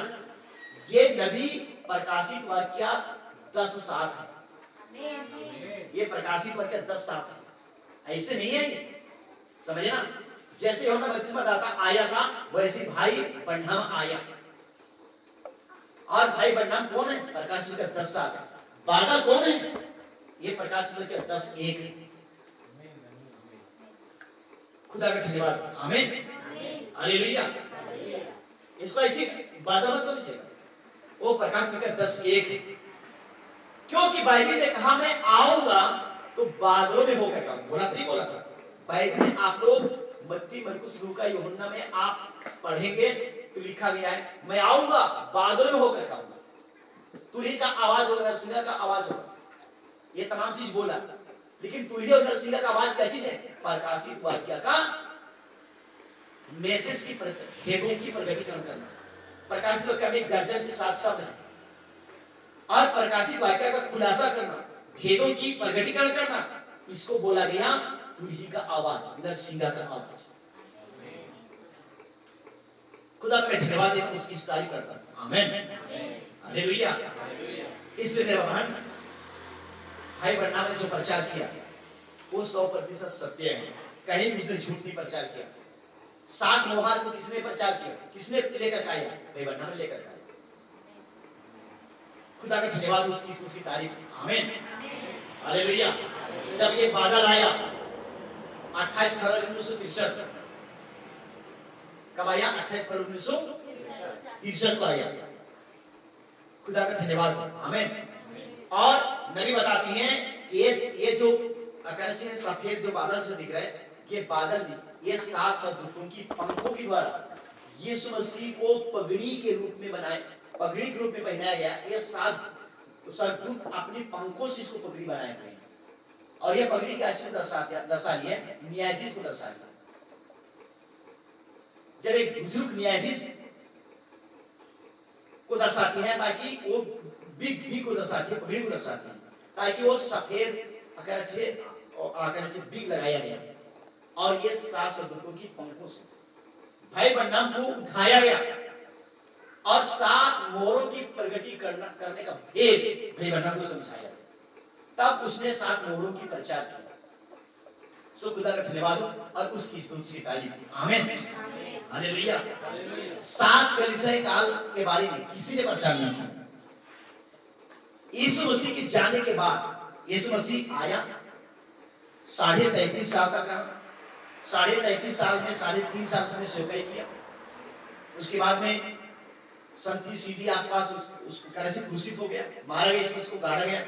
फिर यीशु मसीह जी उठा, 40 दिन तक पृथ्वी पर रहा, और 40वें दिन को यीशु मसीह की रक्षा हुई सारे चेलों के बीच से। चेलों देखते देखते यीशु मसीह उठाया गया। 10वें दिन फिर से आपस आया, और 10वें दिन को इस्राएल लोग पेंतीकोस्त का पर्व मनाते थे। 10वें दिन को फिर से, अर्थात 50वें दिन, 40 और 10 50वें दिन को फिर से यीशु मसीह पवित्र आत्मा के रूप में आया। और जब पवित्र आत्मा के रूप में आया तो लोगों के ऊपर एक चिंगारी की नहीं, जीभ की फटती जैसे दिखाई दिया, लोगों के सिर दाकर ठाने लगा। तब अन्य भाषा बोलने लगे, आराधना करने लगे। और उसी समय पतरस को पवित्र आत्मा ने भरा, और पतरस ने पहली प्रचार पेंतीकोस्त के दिन प्रचार किया। उसने पहली कलीसिया का स्थापना वहीं पे हुआ। और इतना चतुर और डरपोक था इनकार करने वाला। कई बार यीशु मसीह को पकड़े उसके बाद में दुश्मन लोग बोले, सिपाही लोग बोले, ये तो हमें पतरस को बोले, तो ये पतरस यीशु मसीह के साथ रहा था। यीशु मसीह ने बोला किसके विषय में बात कर, तो मैं नहीं जानता। फिर थोड़ी बात किसी ने उसी बात को बोला, ये भी तो उसके साथ था। तब पतरस ने बोला कि मैं नहीं जानता, किसके विषय बोल रहे हो, मैं नहीं जान रहा। तीसरी बार फिर से किसी ने बोला कि नहीं ये यीशु मसीह के चेलों विषय है। तब उसने फिर से बोला मैं नहीं हूं, मैं मुझे क्यों बोल रहे हो। तब मुर्गा ने उनको बोल दिया, सुबह हो गया। तब यीशु मसीह ने पतरस को देखा। यीशु मसीह पतरस को याद आया कि मेरा प्रभु ने कहा था कि मैं दुश्मनों के हाथ में पकड़ाए जाने से पहले तू मुझे 3 बार इनकार कर। तब वो बातें पतरस की स्मरण आया और बाहर निकला और छाती पीट पीट करके रोने लगा कि प्रभु मैंने गलती किया, मैंने झूठ बोला, मैंने पाप किया, मैंने गुनाह किया। पछतावा करने लगा। यही पतरस पेंतीकोस्त के दिन सबसे पहले प्रचार किया और सबसे पहले प्रचार में 3000 लोग, लगभग 3000 लोग यीशु मसीह के नाम में बपतिस्मा। पहली कलीसिया उन 3000 लोग पतरस के प्रचार के द्वारा बपतिस्मा लिए, तब पहली कलीसिया का स्थापना हुआ। क्योंकि पतरस के बारे में प्रभु यीशु मसीह ने भविष्यवाणी किया था, क्योंकि पहले पतरस का नाम पतरस नहीं था, शमौन था। और यीशु मसीह ने बोला बरजोनाई के पुत्र शमौन, मैं तेरा नाम पतरस रखता हूं। पतरस का अर्थ होता है चट्टान।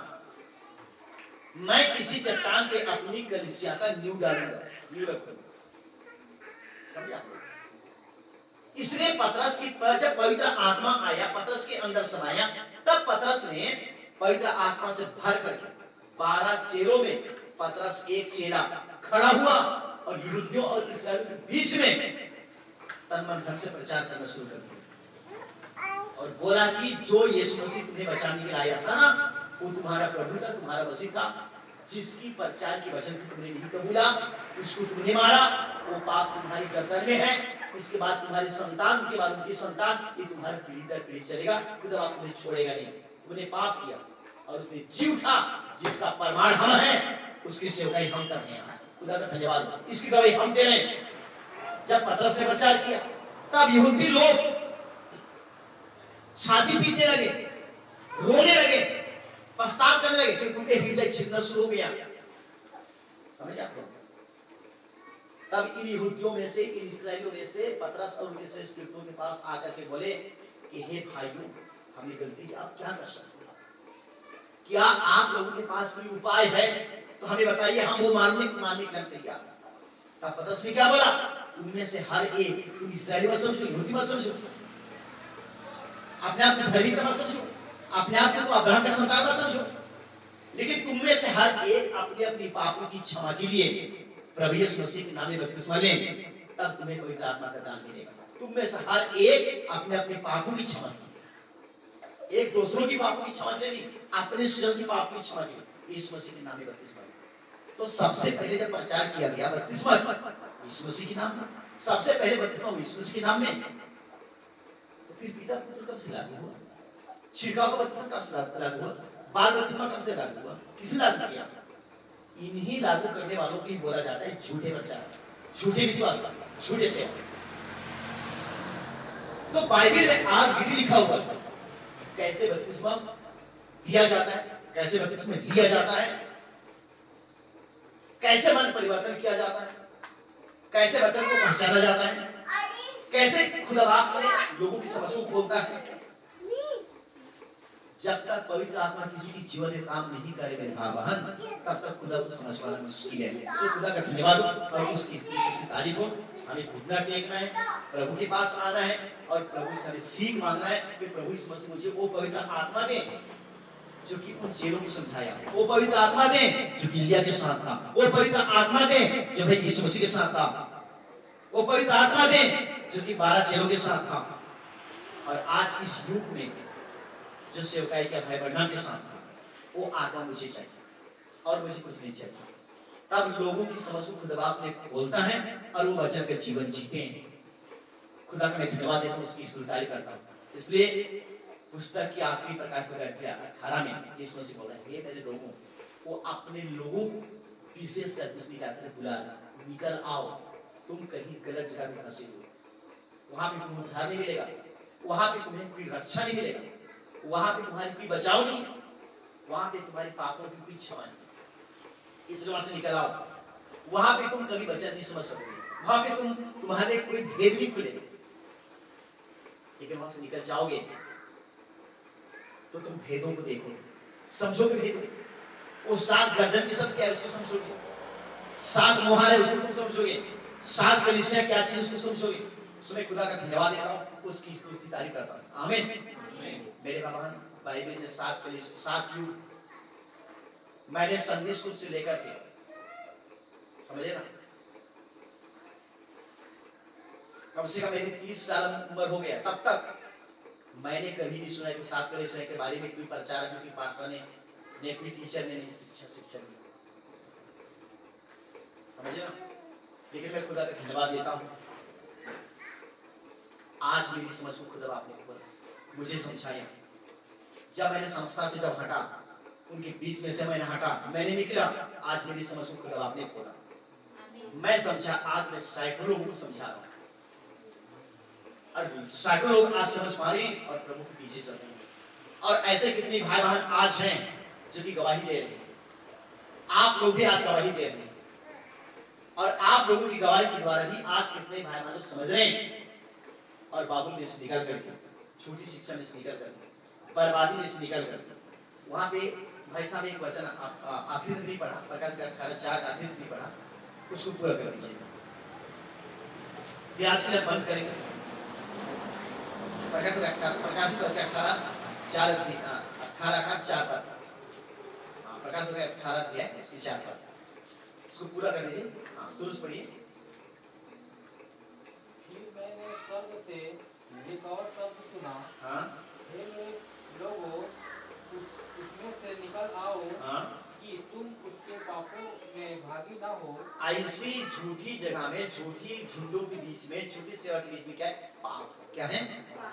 ना उस कलीसिया के लोग, उनकी बोलना सुधरेगा, ना उनकी चलना सुधरेगा, ना उनका पहनना सुधरेगा, ना उनकी ओढ़ना सुधरेगा, ना बातचीत सुधरेगा, ना कभी गुटखा बुरा हो जाएगा, ना कभी शराब पीना जाएगा, ना लड़ाई झगड़ा जाएगा, सब कुछ बना रहेगा। गिरजन मत छोड़ो और ये करना वो करना मत छोड़ो, सब चलता है। उनकी बीच में से प्रभु यीशु मसीह आज क्या कर रहे हैं? अच्छे लोगों को निकाल क्या कर रहे हैं? तुम अलग हो जाओ, झूठों की झुंड में रहो, तुम मेरे हो। खुदा का धन्यवाद, उसकी तारीफ। आमीन। तुम मेरे हो, इसलिए मैं तुम्हें वचन सिखा रहा, मैं वचन समझा रहा। वहां से निकल जाओ, हट जाओ। वहां पाप है। क्या है? उनकी पापों में तुम भाग क्यों ले रहे हो? उनके आराधना वर्षिप में भाग क्यों ले रहे हो? क्या शैतान आराधना नहीं करती है? शैतान भी आराधना करती है, शैतान भी भजन करती है, उसकी बड़े-बड़े मंदिर है, बड़े-बड़े आराधना है, उनके भी अच्छे-अच्छे सेवक हैं। लेकिन कौन हमें बताएगा कि ये शैतान की सेवा है, शैतान की सेवकाई है? कौन बताएगा ये खुदा की सेवकाई है, ये सच्चाई सेवकाई है, ये झूठा से कौन बताएगा? वही इलिया की आत्मा बताएगा। इलिया आएगा, अवश्य आएगा, सब कुछ सुधारेगा। जब तक कोई इलिया का आत्मा नहीं सुधारेगा, किसी भाई बहन को सुधार नहीं सकता। उनकी अंदर बकवास रहेगा।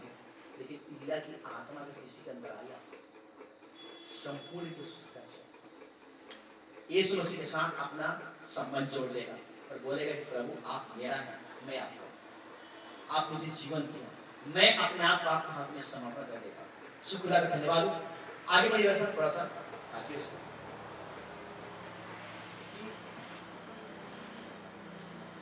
उनकी पापों में भागी ना हो। उसके बाद और उसकी विपत्ति हाँ, और उसकी विपत्तियों में से कोई तुम पर आ ना पड़ेगा। उनकी पापों में भागी ना हो और उनमें जो विपत्तियां आने वाला है वो आकर तुम पर ना पड़े। इससे पहले क्या हो जाओ? निकल जाओ। खुदा का धन्यवाद। आमीन। तो मेरे बाबा के लोग बोलते हैं कि लोग ईसाई समाज में लोग ऐसे ना, वैसे हम लोग कोई ईसाई समाज नहीं, समझे ना? हम लोग सच्चे खुदा पर विश्वास करने वाले हैं, समझे ना? हमें कोई समाज से जरूरत नहीं, कोई समाज में हमें मिलने या बनने की जरूरत नहीं। हमको विश्वास करना है, जानना है कि सच्चा खुदा कौन है, पूरी ब्रह्मांड को बनाया, स्वर्ग पृथ्वी को बनाया, जो सबका करता है, हम उस पर विश्वास करते हैं। हमारे पास कोई धार्मिक आत्मा नहीं है, हम कोई धर्म नहीं मानते, हम यीशु मसीह को मानते हैं, हम उसके चरित्र को मानते हैं। यीशु मसीह के जैसा कोई भी सच्चा कोई है ही नहीं है, और सच्चा खुदा वही यीशु मसीह है। समझे ना? वो किसी मनुष्य की संबंध से पैदा नहीं हुआ, वो मम्मी पापा के संबंध से पैदा नहीं हुआ, वो तो स्पोकन वर्ड है, मुंह के बोले गए वचन के द्वारा यीशु मसीह पैदा हुआ। समझे ना? वो शरीर से पैदा नहीं हुआ है, वो वचन है, वचन। हालांकि मरियम के शरीर को तैयार किया खुदा बाप ने, क्योंकि ये मनुष्य बनकर के आया, मनुष्य का रूप लेकर के आया, इसलिए मरियम को तैयारी किया और उसकी कोख में 9 महीने तक पलता रहा। लेकिन किसी शरीर के योगदान से यीशु मसीह ने पैदा नहीं हुआ है, मुंह के बोले के वचन के द्वारा पैदा हुआ है। इसको बोलते हैं स्पोकन वर्ड। जिब्राइल दूत आया मरियम को संदेश देने, और संदेश किसने लेकर आया? दूत ने लेकर आया। और दूत ने बोला, मरियम मैं तुम्हारे लिए शुभ समाचार लेकर आया। मरियम अचानक डर गई कि मेरे पास कौन अकेला है, मेरे पास कौन पुरुष है, मैं तो किसी से बातचीत करती नहीं हूं। अब मरियम गवाही देती है, आज तक मैंने किसी पुरुष की शक्ल तक नहीं देखी, चेहरा तक नहीं देखी, तो मुझसे कैसा ये बच्चा पैदा होगा? तो इसके पेट में जो बच्चा पलेगा बढ़ेगा वो कौन है? वचन। कौन है? क्योंकि जिब्राइल दूत के मुंह से वचन निकला, और वो वचन जो है मरियम के कानों में होते हुए वचन अंदर गया, और वो वचन गर्भ बन गया, देह तैयार हुआ वचन। इसलिए प्रभु यीशु मसीह क्या बोलते हैं? वचन देहधारी मनुष्य, जो कि यूहन्ना 1 अध्याय में लिखी। वचन क्या हुआ? देहधारी, देह बन गया। वचन क्या बन गया? देह बन गया। खुदा का धन्यवाद और उसकी स्तुति की तारीफ। आमीन, हालेलुया। तो मुंह के बोले के वचन के द्वारा यीशु मसीह वचन था, वो मनुष्य का देह बन गया, और 33.5 साल तक उस पृथ्वी पे रहा, और प्योर वचन को उसने प्रचार किया। लेकिन सुनने वाले उस पर विश्वास नहीं किए, और जितनों उसके वचन पर विश्वास किए उनको उद्धार मिल गया।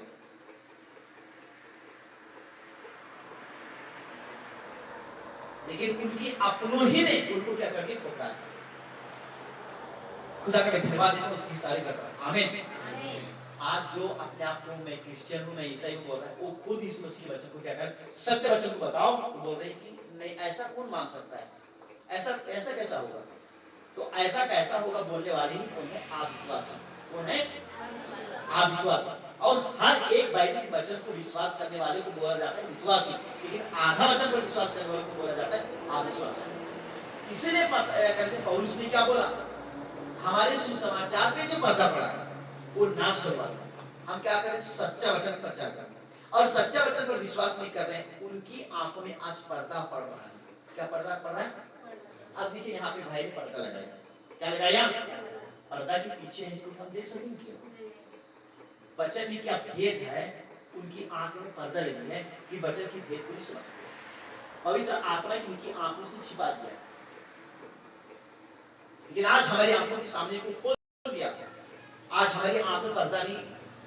खुदा का धन्यवाद हो, उसकी तारीफ। आमीन। पौलुस ने कहा हमारे सुसमाचार पे पर्दा पड़ा है, हम सुसमाचार की प्रचार कर रहे हैं, सुसमाचार की शिक्षा दे रहे हैं, लेकिन लोग समझ नहीं पा रहे हैं। इसका मतलब पर्दा पड़ा है।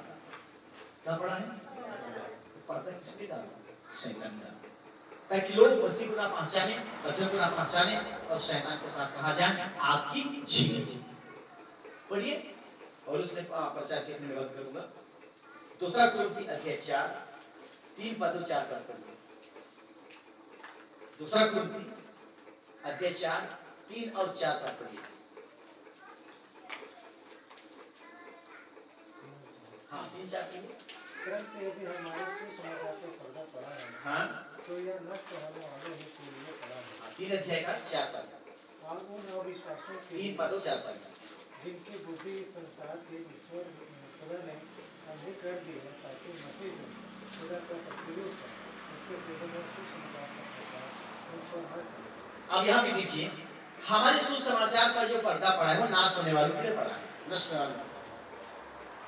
समझे ना। और उन अविश्वासियों के लिए लिखा गया है नीचे, और उन अविश्वासियों के लिए जिनकी आंखों को इस संसार की ईश्वर ने अंधी कर दिया। तो संसार की ईश्वर है क्या? झूठ शैतान अंधा कर दिया ताकि वचन को समझ ना सके। आज के तो लोग बोल रहे हैं क्यों ऐसा क्यों ऐसा। अरे बाइबल में साफ साफ लिखा है, लेकिन आप समझ क्यों नहीं रहे? समझ नहीं रहे हैं, इसका मतलब तुझे खुदा बचाना नहीं चाहता। बस क्लियर साहब, तुम्हें प्रभु यीशु मसीह बचाना नहीं चाहता भाई साहब या बहन जी, तुम बर्बाद होने वाले, नष्ट होने वाले। सीधे सीधे तो प्रभु की बोली इसे भी समझ में नहीं आती है। और बिल्कुल यहाँ पे स्पष्ट अन्य भाषा में नहीं लिखा है, स्पष्ट हिंदी भाषा में लिखा हुआ है,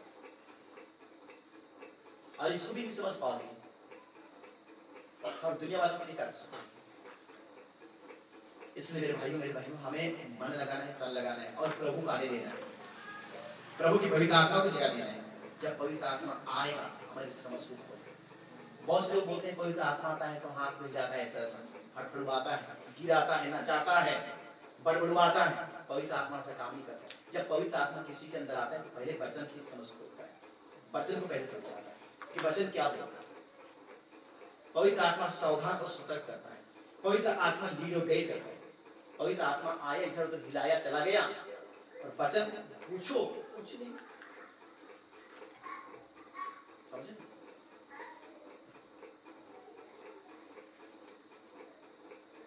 एक दिन क्या हुआ, एक मनुष्य के ऊपर दुष्ट आत्मा था,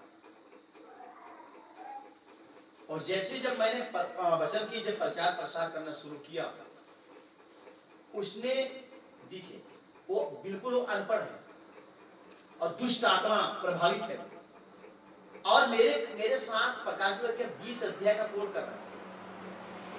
समझे ना? देखिए अनपढ़ है और प्रकाश के 20 का कोट कर रहा है।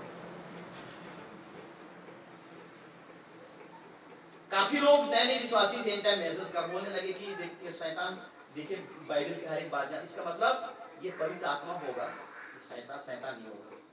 ठीक है, जब मैंने बाद में उसको डांटा ना, तब फिर भाई लोग क्या बोलेंगे, अरे हम तो बोल रहे थे पवित्र आत्मा के द्वारा ये बोल, तभी तो कहना चाहिए प्रकाश में 20 कोट कर रहे हैं, प्रकाश वचन दिखा रहे हैं। जब उसको मैं डांटा ना, जब मैं डांटा तब वो दुष्ट आत्मा ग्रस्त व्यक्ति क्या बोलने लगा, मैं सारे पास्टरों, सारे सेवकों को मैं अपने बस में कर लिया है, मैं अपने बस में कर लिया,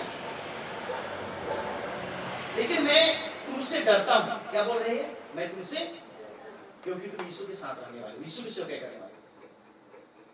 समझ आए? उसके बाद में वही बोली कि जितने भी कहना चाहिए, ये जो पीला जो झंडा मतलब ऊपर भी टंगी हुई है, ये तो सब मेरा है। क्या बोली? हमारे पास उसका वीडियो है, हमारे पास उसका रिकॉर्ड है, हमारे भाई को रखे हुए। समझे ना? एक दूसरी जगह पे एक दुष्ट आत्मा ने किसी औरत के ऊपर था। जब वो कहना चाहिए अपने रूप में जब प्रकट हुआ, तब उसको डांटा, तुम क्यों यहाँ पे आई? तो उस दुष्ट आत्मा ने बोला कि तुम कहां कहां जाते हो, क्या करते हो ना, उसको मैं देखने के लिए। जब उसको डांटा गया, उस दिन से कहना चाहिए वो मीटिंग में जाना छोड़ दिया। समझे ना? दुष्ट आत्मा की लड़ाई हो गई थी मीटिंग के बीच में। हम तो सोच रहे थे कि ये हो सकता है लोग आपस में पहचाने वाले लोग होंगे, तभी एक दूसरों को डांट दिए। तब दूसरा दुष्ट आत्मा जो कि दोस्तों के ऊपर जा करके जब उनको छपटा ना, तो बाद में मैंने जब दुष्ट आत्मा को डांटा, उसके बाद पूछा कि ये क्या रिश्ता लगती है, कहाँ के रहने वाले? तब मेरे को बताया गया कि ये औरत इसको नहीं जानती है और वो औरत इसको नहीं जानती है, लेकिन ये दोनों में जो सवाल है दुष्ट आत्मा, वो दुष्ट आत्मा जान रही है। तो एक दुष्ट आत्मा जो है कि अपना पोल खोलने के लिए जा रहा है, तो दूसरा दुष्ट आत्मा बोला कि यहाँ पे पूरी हमारी पोल खोल दी, इसलिए इसको डांट रही थी। तो ये दुष्ट आत्मा उसको कहना चाहिए काटने के लिए या कुछ फाड़ने के लिए उनके ऊपर झपटा, लेकिन लोगों ने उसको क्या कर दिया?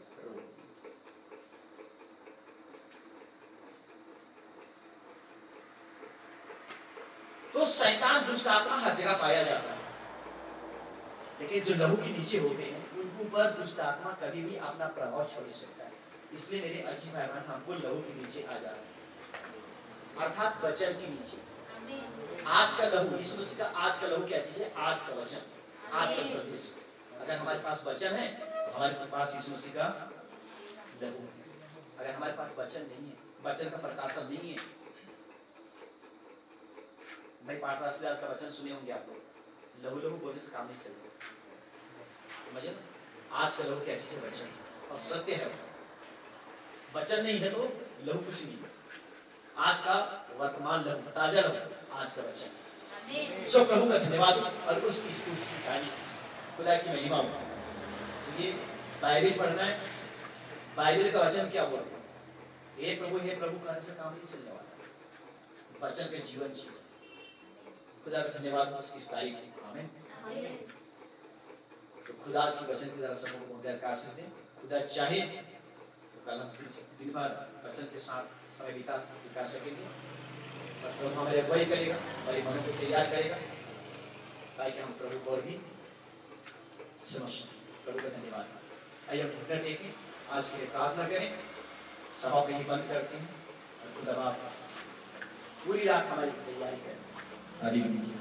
धन्यवाद मेरे यीशु, आप मेरा राजा है, आप मेरा प्रभु है, आप मेरा शिरोमणि है, आप हमारा सिर है, आप हमारा धाम और गढ़ है, आप ही हमारा शरण स्थान है। प्रभु जी मैं आपका बहुत बहुत धन्यवाद देता हूँ। सच है प्रभु जी, यहाँ पे आपके चुने हुए लोग आज पाए जाते हैं, और बहुत सारे इस क्षेत्र में, इस जिले में है प्रभु, अभी भी बिन चरवाहे की भेड़े जैसे भटक रहे हैं यहाँ वहाँ, उसको असली स्थान नहीं मिल रहा है, असली चरवाहा उनको नहीं मिल पा रहे। और यीशु मसीह आपने कहा अच्छा चरवाहा आएंगे, अच्छा चरवाहा अपने भेड़ों के प्राण देता है। सच है प्रभु यीशु मसीह, मैं आपका धन्यवाद देता हूँ। आप हमारा अच्छा चरवाहा है, आप हमारे लिए अपना प्राण दिया प्रभु जी, अपना जीवन दिया। मेरी प्रार्थना है मेरे भाई बहनों के साथ रहिए प्रभु, आज की वचन के नीचे रहे, आज के लहू के नीचे रहे, और आज की संदेश, आज की इलिया की सेवकाई की गवाही एक एक जन जन तक पहुंचाने वाले,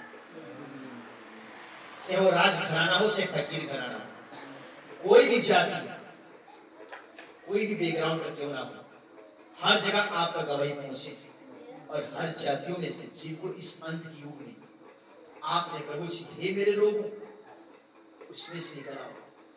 जो आपके लोग हैं प्रभु, झूठी शिक्षा में फंसे हुए हैं, कोई पत्थर की सेवा कर रहे हैं, कोई पौधे की सेवा कर रहे हैं, कोई काठ लकड़ी की सेवा कर रहे हैं, उनको पता नहीं है प्रभु जी सच्चा खुदा कौन है, जीवित खुदा कौन है। मेरी प्रार्थना है प्रभु जी, पूरी छत्तीसगढ़ आप एक एक घर में विजिट कीजिए, आप एक एक भाई बहनों से विजिट कीजिए, और अपने लोगों को प्रभु जी आप निकाल कर बुलाएंगे। ये निकालने का काम कोई मनुष्य नहीं कर सकता है, कोई सेवक नहीं कर सकता है, कोई पास्टर प्रचारक नहीं कर सकता है प्रभु, बस हम केवल गवाही दे सकते हैं, परंतु निकालना और लाना ये आपके हाथ में है प्रभु जी।